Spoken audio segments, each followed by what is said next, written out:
Hello मेरे epic developers. इस video में हम सीखेंगे कि how to create an export fallback with export default. ठीक है, कैसे हम एक्सपोर्ट फॉलबैक क्रिएट कर सकते हैं एक्सपोर्ट डिफॉल्ट की मदद से। अब देखो, हमने जो डिफॉल्ट वाली वैल्यूज के बारे में सबसे पहले कहाँ पढ़ा था, सीएसएस फाइल में, जब मैंने आपको रिस्पॉन्सिव वेब डिजाइन के कोर्स करवाया था वहाँ पे। ठीक है, जो कि फ्री कोड कैंप्स था, उसके वीडियो में हमने सीखा था।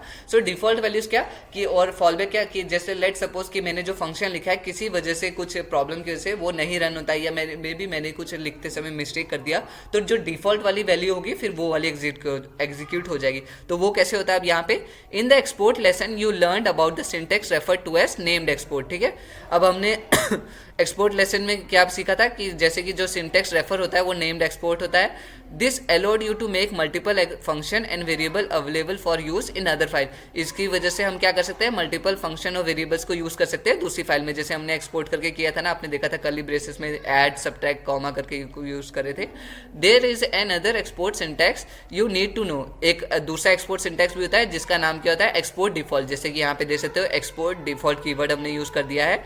Usually you will use this syntax if only one value is being exported from a file. So इसका एक्सपोर्ट डिफॉल्ट का हम तभी यूज करते हैं जब हमें सिर्फ एक वेरिएबल या फिर सिर्फ एक फंक्शन एक्सपोर्ट करना होगा, तभी हम इसका डिफॉल्ट वैल्यू का यूज कर सकते हैं। अगर इससे ज्यादा होगा तब हम इसका यूज नहीं कर सकते। ठीक है, और अगर लेट सपोज कि उस फाइल में मल्टीपल फंक्शन भी है लेकिन हम उसमें से सिर्फ एक ही एक्सपोर्ट करें, तब भी हम इसका डिफॉल्ट का इस्तेमाल कर सकते हैं। It is also use to create a fallback value for a file और मॉड्यूल। ठीक है, इसका इस्तेमाल इसलिए भी किया जा सकता है ताकि हम एक फॉलबैक वैल्यू क्रिएट कर सके किसी फाइल और मॉड्यूल का। जैसे बिलो एग्जांपल दिया हुआ है, एक्सपोर्ट डिफॉल्ट कीवर्ड का इस्तेमाल किया। फंक्शन ऐड, फंक्शन क्या है, ऐड करना है इसको एक्स वाई, जो भी रिटर्न होगा एक्स वाई आर्गुमेंट डलेगा उसको रिटर्न कर देना। अब इसको दूसरा तरीका भी लिखने का क्या होगा, एक्सपोर्ट डिफॉल्ट फंक्शन, और यहाँ पे ऐड नहीं लिखा क्योंकि ये तो हो गया नेम्ड फंक्शन, ये हो गया एनोनिमस फंक्शन, क्योंकि यहाँ पे फंक्शन को नेम हमने नहीं दिया, लेकिन ये भी एक फंक्शन है। ठीक है, so the first is a named function and the second is a anonymous function. ठीक है, पहला वाला नेम फंक्शन हो गया, सेकंड वाला anonymous.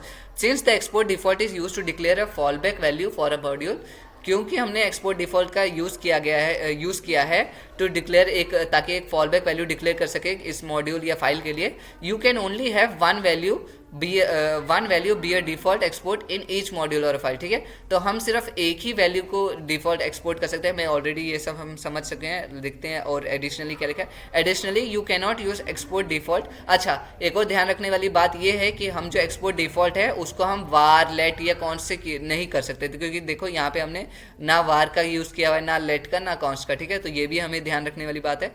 The following function should be the fallback value for the module. ठीक है, ये जो फॉलोइंग फंक्शन है इसको हमें फॉलबैक वैल्यू में करना है। तो करना क्या है, सिंपल सा बात है, एक्सपोर्ट कर, यहाँ पे लिख दो एक्सपोर्ट।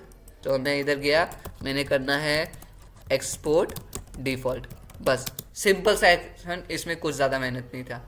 ठीक है, तो मैं मिलता हूँ नेक्स्ट वीडियो में, जो कि इधर आई बॉक्स में शो हो जाएगी। और प्लेलिस्ट देखने के लिए पूरी इधर आप क्लिक कर सकते हो, उसमें सभी ES6 के वीडियोस मिल जाएंगे आपको। चैनल को सब्सक्राइब कर लीजिए, वीडियो को लाइक कीजिए। बाय।